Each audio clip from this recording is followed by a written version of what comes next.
Before we get into the story, comment below where in the world you're watching from today. I'd love to know. And if you enjoy these kinds of stories, don't forget to like and subscribe. All right, let's jump in. The war was over. At least that's what the Galactic Council believed.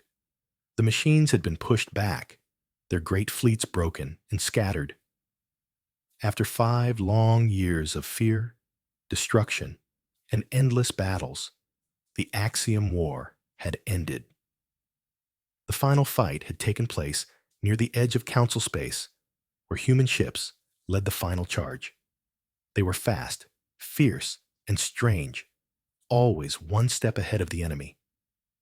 And when the smoke cleared and the stars burned bright again, the humans were the first to leave. No one knew why. At first, the Council thought they were simply returning home to rest. Humans had lost many people. Their colonies were hit hard. Some of their cities had been wiped from the maps. It made sense that they would want time to rebuild, time to grieve. But then the months passed, and still there was no word from Earth. The Council tried to contact them. Messages were sent. Envoys were dispatched. Even gifts were offered, new ships, medical supplies, anything to help. But every signal bounced back. Every envoy was turned away at the edge of human space. No warning, no reply. Just silence. Some species were confused. Others were insulted. And a few began to grow worried. At a high-level council meeting aboard Orbit Prime, the leaders of a dozen civilizations gathered in the grand chamber. It was a tall room, shaped like a dome, filled with soft lights and floating display screens. The walls shimmered with energy, showing star maps and motion data from every corner of the galaxy. Counselor Valix of the Vexar clicked her 6 metallic fingers on the table. Her voice echoed sharply. We have gone 6 months without a single confirmed sighting of a human vessel. That is no small thing. They are hiding, said General Vrax of the Cronians, his thick armor clanking as he leaned forward. They're probably licking their wounds, afraid to face what's left. Humans don't hide, whispered Therian, the oldest member of the council. He was a being of pale light and long memory. He had no mouth, but when he spoke, all could hear him clearly. Not unless they know something we don't. The room fell quiet. A small screen blinked in front of them, showing a map of star systems in the edge sector. Several stars, bright blue and white suns, had vanished in the last month. It wasn't natural. Stars didn't just disappear. Not like that. Not without leaving wreckage. Not without a sound. The council dismissed it at first. Strange space phenomena happened from time to time. Wormholes, dark matter storms, gravity waves. But Thariun knew better. He had seen this before, long ago. In the darkness of space, something was waking up. Back on Earth, there were no fireworks, no speeches, no medals. The war had ended, but there was no celebration. Only quiet work. In the shadows of the Rocky Mountains, deep underground, the command center of Earth's new defense program had gone silent to the outside world. But inside, it was alive with movement. General Naomi Ellis stood in the command room, her hands behind her back. She was tall, calm, and had eyes that never missed anything. She watched the main screen as dozens of green dots appeared, each one a human ship, leaving known space, entering routes uncharted by the Council. We've completed the final blackout, reported Captain Jiro Tanaka. All transmissions have ceased. No signal traces remain. Good, Ellis replied. Begin Phase 0. A silent alarm triggered deep within Earth's core network. Across human space, every station, colony, and ship dropped into low-energy mode. Lights dimmed, communications cut. From the outside, it looked like humans had vanished. But they hadn't. They were moving, preparing. Far beyond the Council's reach, a fleet gathered.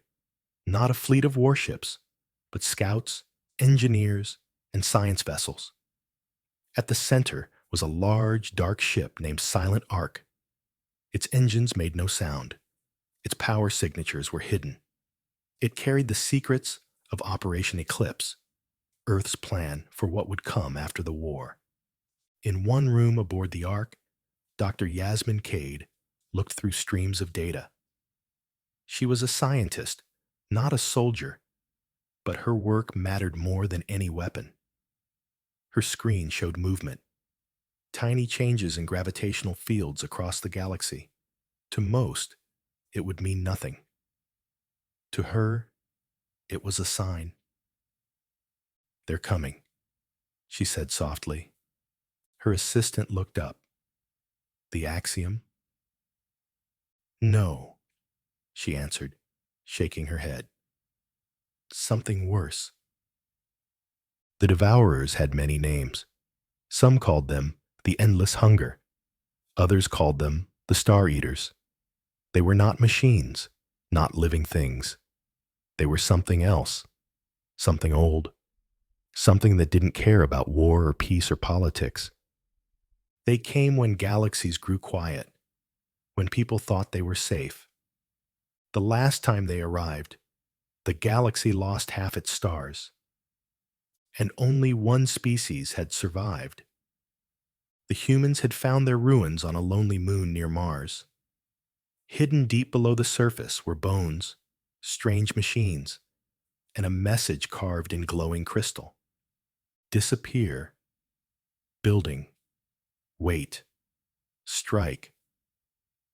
Humanity had listened. Now they were doing exactly that. Back at the Council, worry was growing. Small science outposts near human space had gone dark. A research station orbiting a gas giant had vanished, with no explosion, no escape pods, no distress call. Just gone. Some said it was human sabotage. Others blamed pirates. A few began to whisper a different theory, that the war had never truly ended. In a private chamber, High Counselor Therion met with a young ambassador from the Xanthi. Her name was Elira, and her skin glowed faint yellow, a sign of deep concern. "You've seen this before?" she asked. Tharion nodded slowly. "Once, long ago, when I was newly formed." "What did your people do?" "We tried to fight them, with fleets, with energy weapons, with everything we had. And we failed." Elira's color dimmed. "But the humans, they left before any of us noticed the signs." "How?" Tharion turned his eyes toward the star map on the wall. He pointed to the darkest region. "They didn't win the machine war because of strength. They won because they learned to see what others could not." Silence fell between them. "Then we must contact them," Elira said. "They won't answer," Tharion replied. "Not yet. Not until they strike." Tharion was right. The humans did not answer. The Council sent more messages, increasingly urgent. Some were friendly, others firm. A few threatened consequences, but none reached Earth. The border of human space was locked. Patrols turned away every vessel that came near. Satellites had vanished. No one knew what was happening beyond the line. Then something new happened. A Vexar patrol ship, the Helios Prime, vanished while scanning a dead zone near human space. It was a powerful vessel, with cloaking tech and deep sensors. It should have been safe. But it never returned. Not a whisper of signal. Nothing on long-range scans. The Council sent another ship. A faster one. A scout. This time, the ship came back. Barely. The hull was blackened. The crew shaken. Their minds scrambled. They couldn't remember what had happened. Their logs were empty, wiped clean. One crew member, a young Zenthian, kept repeating a single phrase in a broken voice. They're watching. They saw us. A council investigation began at once. They argued for days. The Cronians demanded action. The Vexar suggested retreat. The Talari wanted to wait and study, but none of them could deny the facts. Something was moving in the dark. And humanity had known before anyone else. On a hidden moon near Jupiter, a massive underground facility hummed with energy. It had no name. The Council didn't even know it existed. Humans called it Deep Vault 9. Inside, engineers worked day and night. The halls were filled with strange machines, part human tech, part alien. Some of the devices glowed with soft blue light. Others pulsed slowly, like breathing. Dr. Leon Torres stood at the central control panel. She was one of the few people who truly understood what they were building. Not a weapon. Not in the normal sense. This was something different. Older. Above her, hanging in zero gravity, was a giant sphere made of crystal and metal. It spun slowly, humming in a tone that made people's bones vibrate. It was called the Resonator, and it wasn't human. Not originally. It came from the ruins on Mars, buried for over 50,000 years. Leon watched the readings. Power levels were stable. Frequencies were within range. Still, something felt wrong. "Status?" asked Commander Ellis over the comms. "We're almost ready," Leon replied, "but I need more time. There are patterns we don't understand." "We may not have more time," Ellis said. Her voice was steady, but cold. "Another star went dark yesterday, one of ours." Leon paused. Was there anyone there? "No," Ellis answered. "We already cleared that system. But whatever did it, it's getting closer." Leon looked at the resonator again. "I'll go faster." The next day, the council called a private emergency meeting. Only the most powerful voices were allowed in. Tharion, of course, Illyra from the Xanthi, General Vrax, the Vexar Prime Logician. Others joined via encrypted link. The topic was simple. What are the humans doing?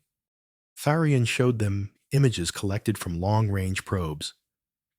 They were grainy, distorted by interference, but they showed strange things. Structures being built in secret, giant machines orbiting moons, rings forming around empty worlds. "They are building something," he said. "For war?" asked Vrax, voice sharp. "No," Tharion replied. "For survival." Illyra stepped forward.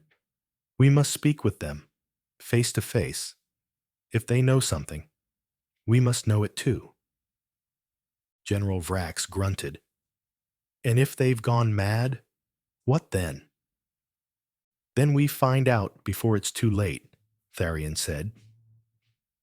And so, they sent one ship. Not a warship, not a patrol, but a diplomatic vessel, white and silver, unarmed and unshielded. Its name was Harmony's Reach. Aboard were 7 delegates, one from each of the core species.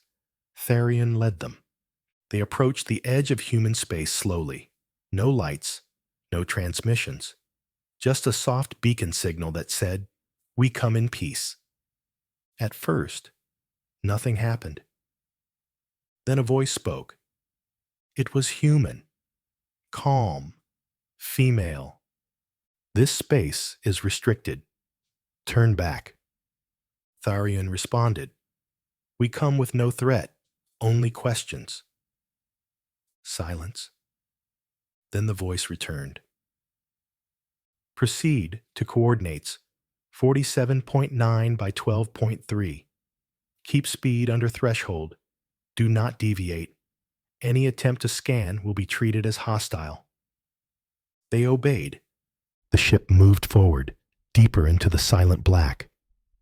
After 2 hours, a shape appeared ahead, a platform, massive, bigger than anything the Council had seen before. Not a station, not a base, something else. It floated quietly above a cold planet, its surface covered in frost and craters. The platform pulsed with light, not bright, but deep, heavy, as if the stars themselves were humming. Their ship was guided to a docking bay. Lights blinked.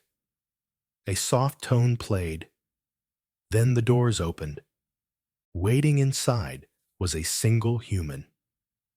She wore black and silver, no weapons. Her face was calm. I am Admiral Caney, she said. Welcome to the Edge. The council delegates followed her through quiet halls. The place was strange, clean but cold. Everything felt new, yet old at the same time. Machines hummed softly. Lights flickered in patterns they didn't understand. Finally, they entered a circular room. A large table stood in the center. Around it were displays showing parts of the galaxy. Some were red, some dark, some missing. We're glad you came, Caney said. Then why did you hide? Elira asked. Why did you vanish? Caney looked at them carefully. Because the war wasn't over. General Vrax slammed a fist on the table. The Axiom are gone. You helped defeat them. They were a distraction, Caney replied. The real threat is older, quieter, and far more dangerous. She pointed to the dark parts of the map. They don't fight. They feed. They move through the void like shadows. They are not alive as we understand it. They do not negotiate. They do not speak. Then what are they? Asked Elira, her skin shifting to a pale blue. They are the end, Caney said. Silence fell. Tharion stepped forward. You've seen them? No, Caney replied. But we've seen what they leave behind, and we've seen what's coming, and we've been preparing.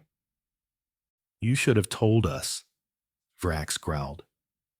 We did, Caney said, her voice steady. 8 years ago, we showed you data, patterns, signals. You dismissed it, said it was coincidence. Tharion closed his eyes. He remembered.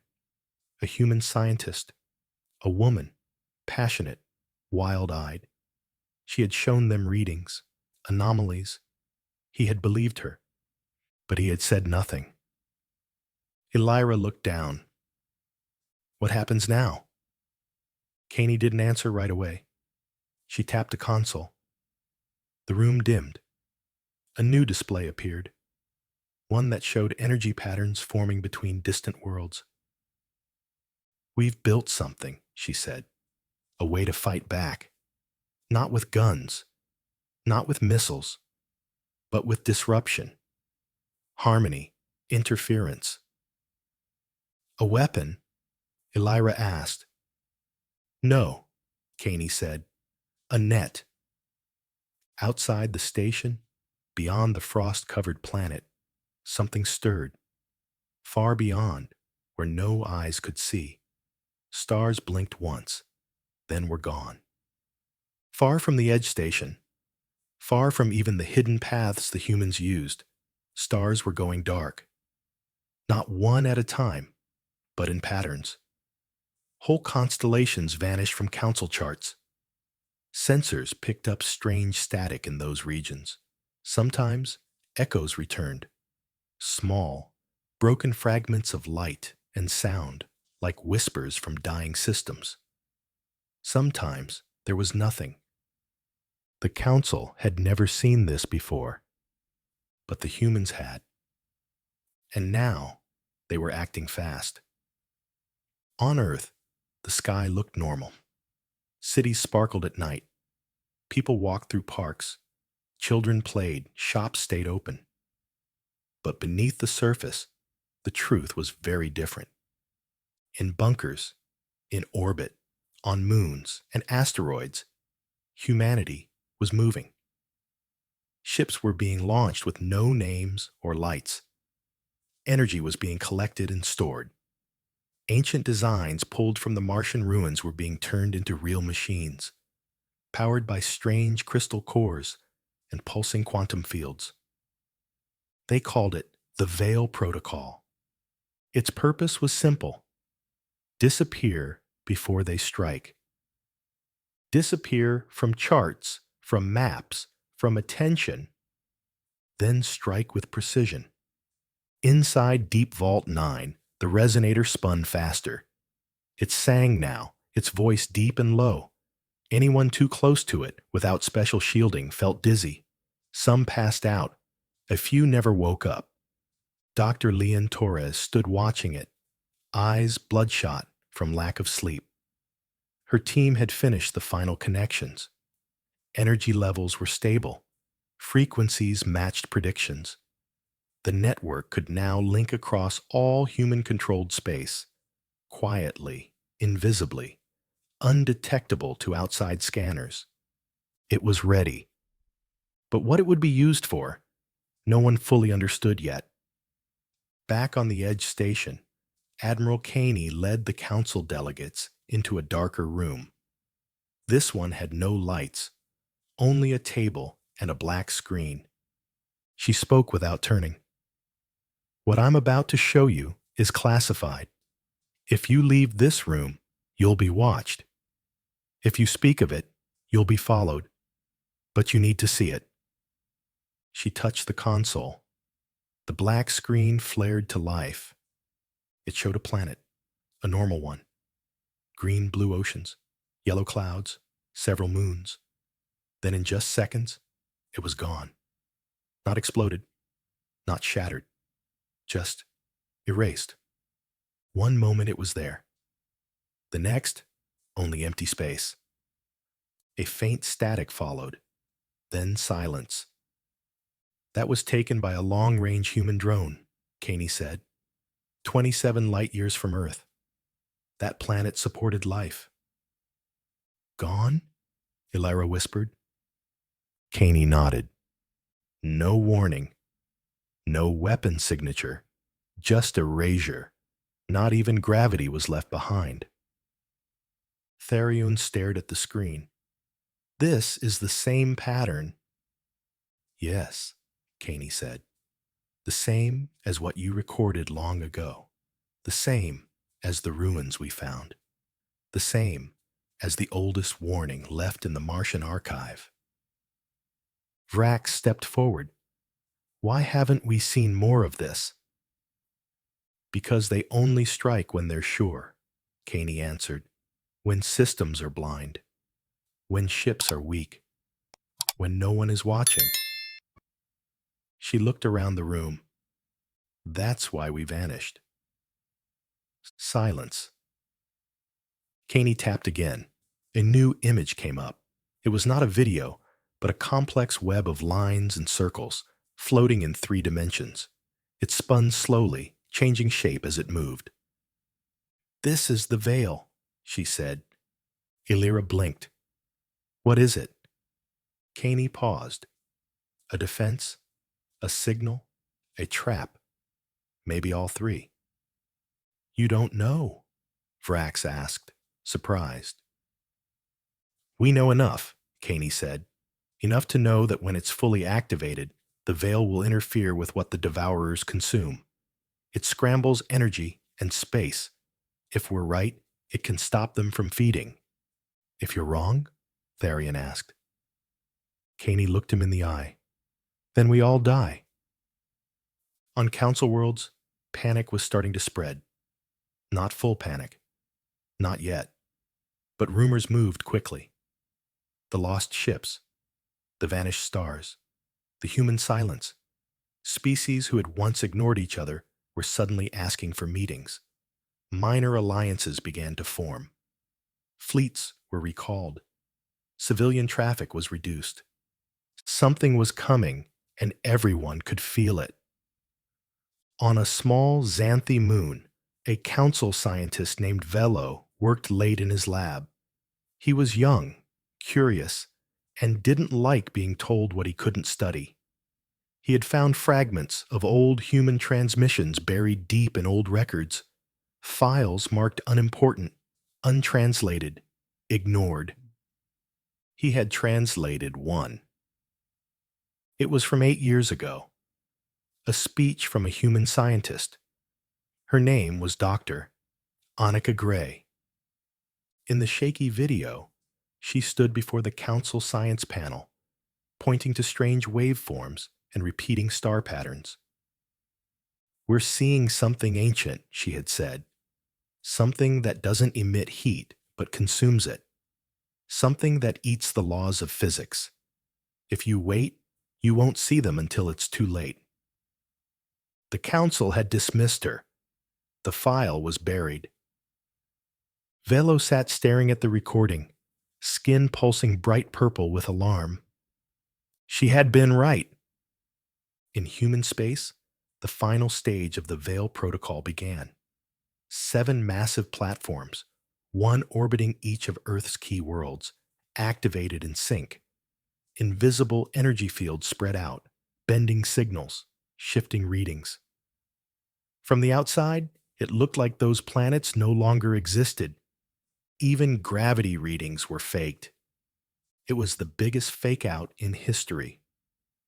Inside the system, ships moved silently, guided by the resonator. They trained every day, pilots, engineers, and strategists. But none of it was public. No press, no recordings, not even messages between stations. Every citizen knew only what they were told. We are preparing. Stay calm. Stay hidden. In orbit, around the gas giant Yulon 5, a special fleet waited. Its ships were different. Not warships in the usual sense, but fast, sharp, strange. They didn't fire missiles or lasers. They bent reality around them. They were called the Mirage class. Built to disappear mid-fight. Built to confuse even the most advanced sensors. Each one was linked to the resonator. Each one had only one job: strike once. Disappear again. Inside one of the Mirage ships, Captain Soren Vance checked his systems. Everything was green. His crew worked silently. Each of them had trained for years, waiting for this moment. He opened a private channel to Admiral Caney. Orders? Caney's voice came through steady. Not yet, but soon. How soon? She paused. When the stars start screaming. Captain Soren Vance sat quietly in the command chair of his ship, Ghost Veil 1, watching the stars through the viewplate. Out here, near the Yulon system's edge, the stars seemed dimmer, colder. They flickered in a strange way, as if they were trying to blink out of existence. He knew it wasn't just his imagination. The space beyond was changing. We're picking up shifts in the background field again, said Lieutenant Rhea Lang, eyes locked on the sensor console. Same pattern as last cycle, but stronger this time. Distance? Vance asked. Still 10 light years, but closing. Slowly. He nodded and leaned back. Everything about this operation had been slow, silent, precise. That was the point. They were not hunting a visible enemy. They were feeling for its breath in the dark, watching for footsteps that left no prints. The Devourers didn't send ships or armies.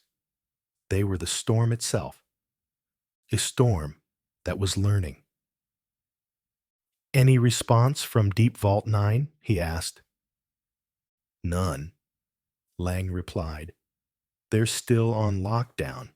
We're on strict passive mode." Of course they were. Vance knew the rules. No active scans. No energy bursts. Nothing that might draw attention.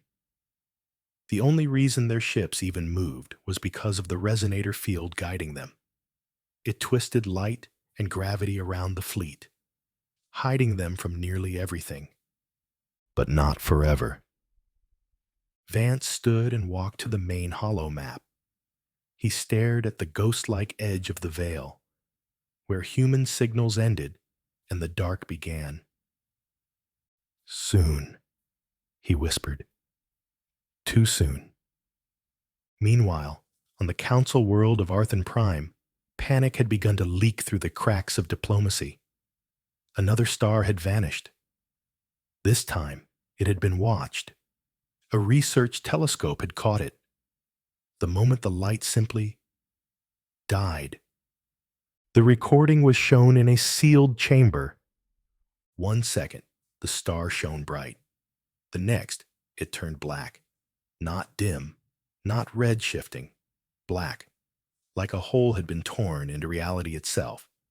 And around that hole, the light of nearby stars bent inward, slowly, like molasses pulling toward a drain. The council called it a dimensional anomaly. The humans called it a feeding mark. High Counselor Therion requested another meeting with the human delegation. This time, he didn't bring others. No advisors. No generals. Just him. Admiral Caney met him again aboard the Edge. Therion looked older than usual. His glow had dimmed. His eyes, all 4 of them, were weary. "They are closer than we thought," he said. Caney didn't ask how he knew. She had seen the same reports. "We're watching them," she replied. "But we don't know yet if they've seen us back." Therion walked slowly around the dark room, pausing to look out the window. He could see part of the platform, the massive circular plates humming gently with invisible energy. A soft vibration filled the air, like a sound just below hearing. "We tried to warn the council," he said, "long ago, but they thought we were telling ghost stories." "You weren't." "No," Therion agreed. "We weren't." He turned back to Caney. "Tell me something. Do you think the veil will work?" Caney didn't answer at first. "I think it's our best chance." "That's not what I asked." She met his eyes. "I think it will slow them down. Maybe confuse them. Maybe even stop a few. But if they adapt, if they learn, then we'll need more," Therion finished. She nodded. "We're already working on it. Another layer. Something deeper. We call it the harp." "The harp?" "A frequency weapon," she explained. "It doesn't destroy. It sings." Therion tilted his head. "Like the resonator?" "Louder," Caney said, "and tuned for pain." Deep below the surface of Earth's moon, where no telescope could see, construction on the harp had begun. The name wasn't poetic. It was literal. Long metal arms reached into space like strings. Each arm was covered in crystals, grown using ancient patterns found in the Martian vaults. When activated, they would vibrate in ways that would ripple through normal space and the space between. Space the Devourers lived in. Dr. Leon Torres was there too. now leading the project alongside a mixed team of human and Vexar engineers. They didn't always understand each other, but they worked together better than anyone expected. "This arm's crystal lattice is 2% out of sync," said one of the Vexar, its voice mechanical and musical at the same time. "Correcting now," Leon replied, adjusting a waveform with careful hands. "We can't let it slip. A single frequency fault could destabilize the entire array." Behind her, an assistant gasped, "Signal spike." Leon rushed over. "Source?" "Unknown. Came from just outside the Veil field." "Was it a scan? Number more like a call?" Leon stared at the screen. The spike was gone now. Just a blip. But something had made it. Something had spoken. And she wasn't sure if it had been calling to them or for them. Back at the council chambers, the first public whispers turned to protests. Citizens demanded answers. Why were the stars dying? Where had the humans gone? Why did the council remain silent? Some species began to act alone. The Cronians moved their fleets to outer sectors. The Talari began evacuating border colonies. The Vexar doubled their ship production. But none of it mattered. The Devourers could not be stopped with numbers. They could not be bombed or shot or negotiated with. They moved through space like ink through water, quiet, patient, and they were getting closer. Inside Ghost Veil 1, Captain Vance got the message he'd been waiting for. One word, sent directly from the Admiral. Phase 2. He stood at once. Full systems. Power up. Begin Veil cycling. Around him, his crew jumped into action. Lights blinked. Panels lit up. "All Mirage units reporting ready," said Lang. "Mark the signal," Vance ordered. "Target is Sector 14C. Begin silent approach." "Engines are cold. They'll never see us." "I hope not," Vance said, "because if they do, we won't see them either." As the Mirage fleet vanished into the black, far from all eyes, humanity's plan moved to the next stage. They had disappeared. Now, they would watch. And then they would strike. The Mirage fleet vanished like ghosts. No trails. No heat. No visible light. Just a flicker of gravitational ripples as the ship shifted through layers of folded space, hidden inside the Veil's cloak. Sector 14C lay deep in the shadows, far beyond where most council maps dared to reach. It was once home to a thriving mining colony, long since evacuated. Now it was silent, dark, forgotten, but not empty. Inside Ghost Veil 1, Captain Soren Vance stood in front of the command display. A faint glow traced the shape of Sector 14C's boundary. His fingers hovered over the control panel, waiting for confirmation from the deep space scanners. The Mirage fleet had never operated this far beyond the line.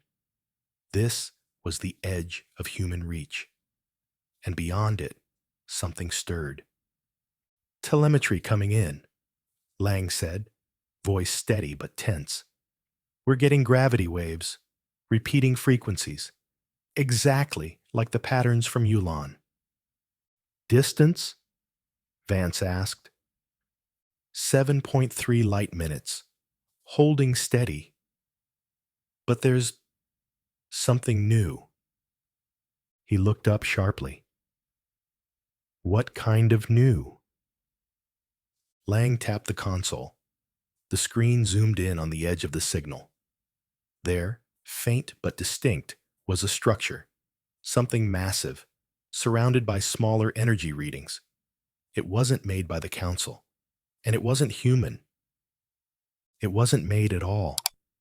It was growing. The readings pulsed.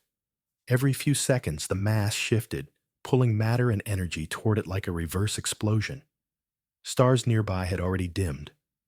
Light moved slower near the object, not by physics, but by force. Something was bending space to its will. Is it alive? Vance asked. Lang's fingers hesitated above the keys. I don't know. Send a ghost drone, he ordered. A small black capsule dropped from Ghost Veil 1's underside and vanished into the dark. It had no power signature, no lights. It was coated in quantum dampening gel.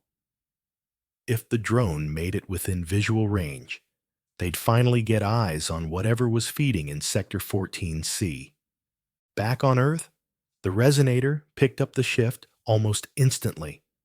The growing presence had triggered a new resonance pattern, a kind of harmonic tremor across the field. It wasn't just passing through space. It was communicating, not with words, but with gravity, with time. Dr. Leon Torres stood frozen, watching the pulses grow stronger on her screen. Each wave touched the veil like a finger pressing gently on glass. Not enough to break it, but enough to know it was there. They've noticed us, she whispered. Her assistant, Omar, looked pale. Is the veil holding? For now. But we can't stay hidden forever. They're learning. She turned back to the command panel. The harp needed to come online soon. It wasn't ready, but that no longer mattered. They were running out of time. Alert the Admiral, she said, and tell the lunar crew to prepare for forced resonance testing. We need to know if the harp can sing loud enough. Meanwhile, aboard the Edge, Admiral Caney listened to Leon's message with her jaw tight and her hands clenched behind her back. The Council had not yet responded to their offer for collaboration. She didn't expect them to. Not until something happened they could no longer ignore.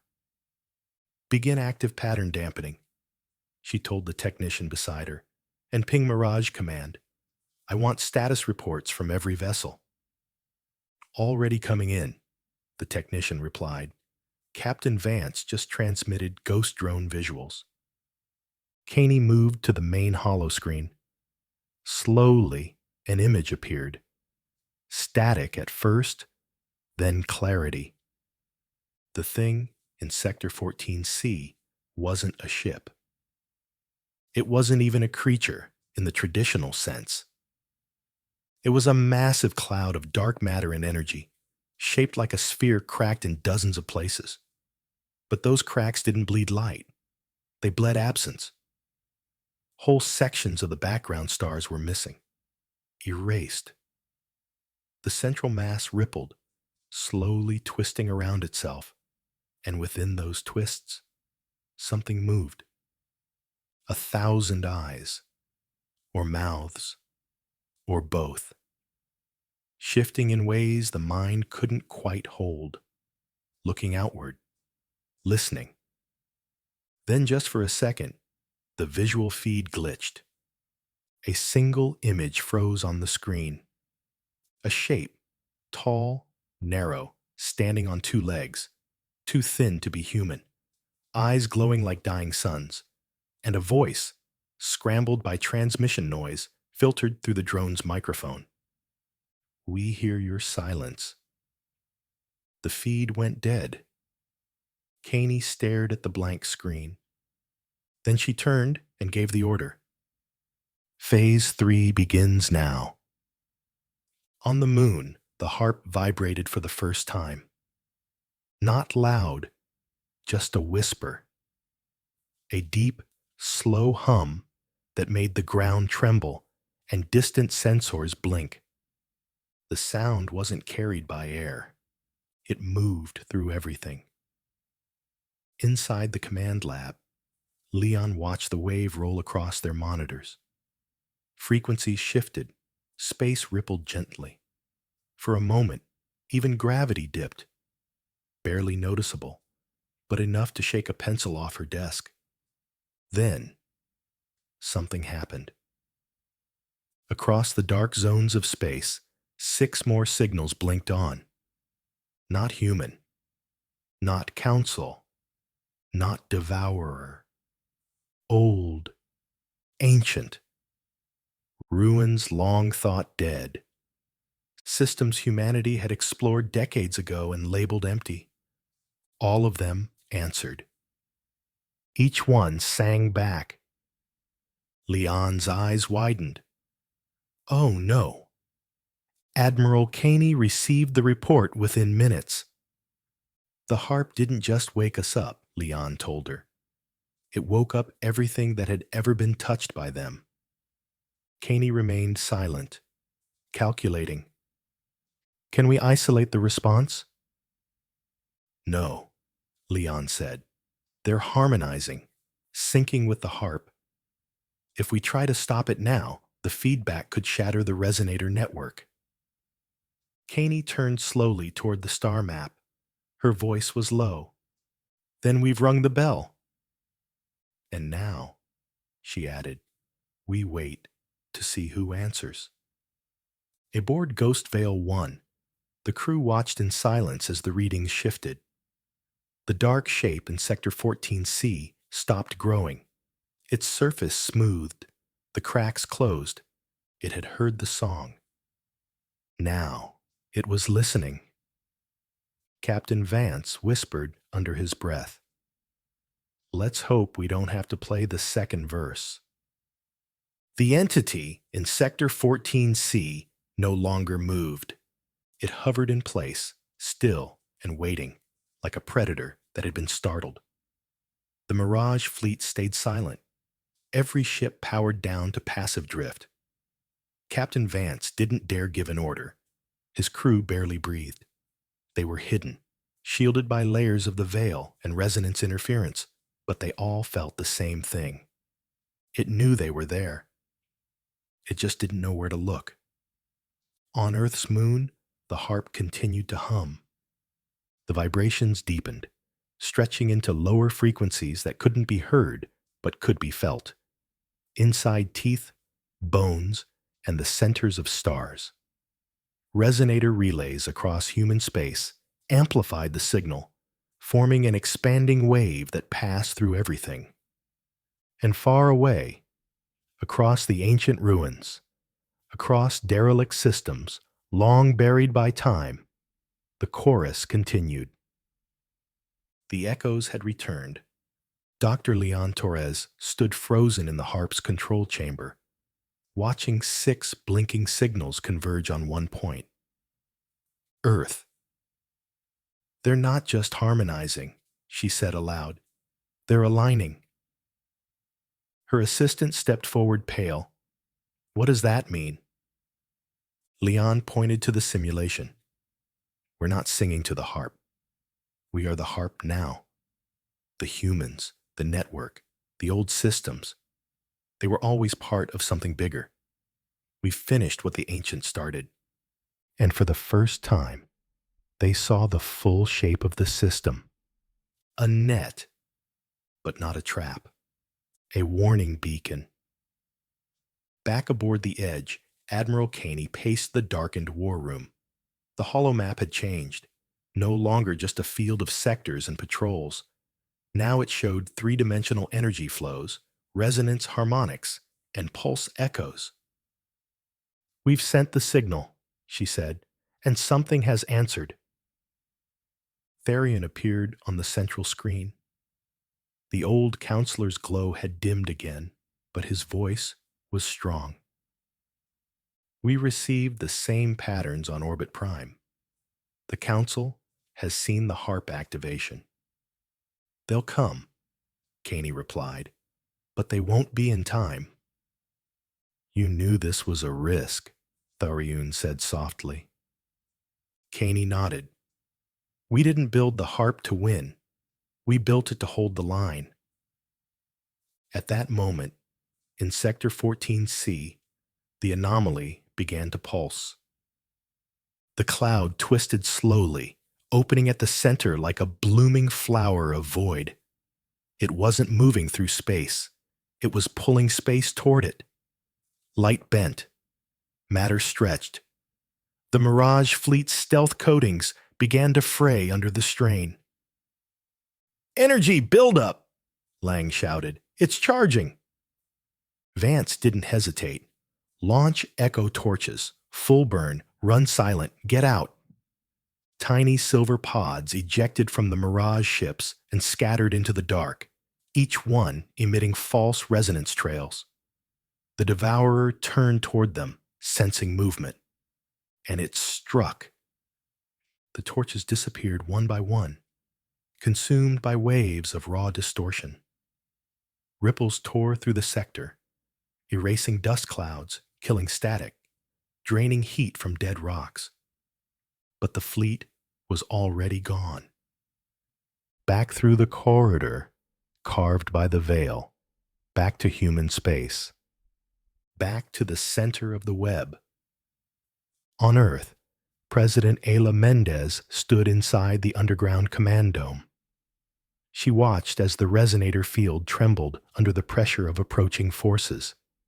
Around her, human and council officers worked together, moving in rhythm. The fear had passed. Only purpose remained. "We've sent our message," she said. "We made our stand." "And now?" asked Counselor Alira, standing beside her. "We fight." The harp reached full intensity. Every platform in the veil flared to life, lightless and bright at the same time. They vibrated not with sound, but with truth, a pattern etched into reality itself, one that the Devourers had not heard in countless millennia. It did not repel them. It unmade them. In Sector 14C, the anomaly flinched. Its smooth surface cracked open again, but this time the mouths did not scream. They howled. The resonance tore through their dimensional fabric, unraveling their feeding matrix. Their strength, once limitless, now bent under the frequencies of unity. All across the dark edge of the galaxy, other entities moved. Some began to fall back. Some tried to fight. But all of them had heard the harp. Inside the harp's core, readings spiked. The moon trembled. The crystalline arms stretched and groaned under the pressure. "We're nearing collapse limits," Omar called out. "It's holding, but only just." "Keep it steady," Leon said, sweat on her brow. "If we break the rhythm now, we lose everything." But the pressure was too great. One node, over the shadowed world of Tarsus, failed. A beam shattered. The veil rippled. Another platform's orbit slipped, and in that gap, a devourer broke through. It was smaller, faster, an offshoot of the main force. It aimed straight for Earth. The warning came just in time. On the edge, Caney spun to her comms officer. "Mirage 1, intercept pattern." Captain Vance had already seen it. He turned toward Lang. "Arm resonance payload. Manual detonation." "You're going in alone?" she asked. He nodded. "If it reaches Earth, none of this matters." Ghost Veil 1 broke formation, diving toward the breach. The Devourer twisted through the veil, its body bleeding shadow, its mass distorting as it reached for Earth's light. But Ghost Veil 1 struck first. At point-blank range, the ship deployed its final payload, a sphere of pure resonance tuned to the harp's central note. It vibrated once, then burst outward. The shock wave didn't explode. It unraveled. The devourer screamed, its body folding in on itself, layers peeling away like burned paper. It twisted in every direction at once, and then it was gone. So was Ghost Veil 1. Captain Vance never called back. But the veil held. The harp rang out a final time. A long, rising note that shook the stars themselves. And the darkness retreated. Across the galaxy, the Council watched in silence as readings returned to normal. The energy spikes faded. The star map grew stable again. The devourers were not destroyed, but they had been denied. They would not forget. But neither would humanity. And now the galaxy knew. In the Oval Chamber of Earth's United Government, President Mendez spoke to the Council. "We disappeared not out of fear," she said, voice echoing through chambers across 100 worlds, "but to prepare, to build, to remember." She looked out at the gathered leaders, some still stunned, some ashamed. "You called us young, reckless, unready, but when the stars began to fall, we were the ones who stood." She paused. "We have more to do. The veil will not last forever. The harp will need allies to sing louder, and we will need each other." Thariun stood then, slowly. His voice was quiet. "We see you now, not as children, but as keepers of fire in the long night." Elira stepped beside him. "What you built saved us all." President Mendez didn't smile. "There will be a next time." And somewhere in the deep, the darkness shifted. It was not over, but it had begun again, on new terms.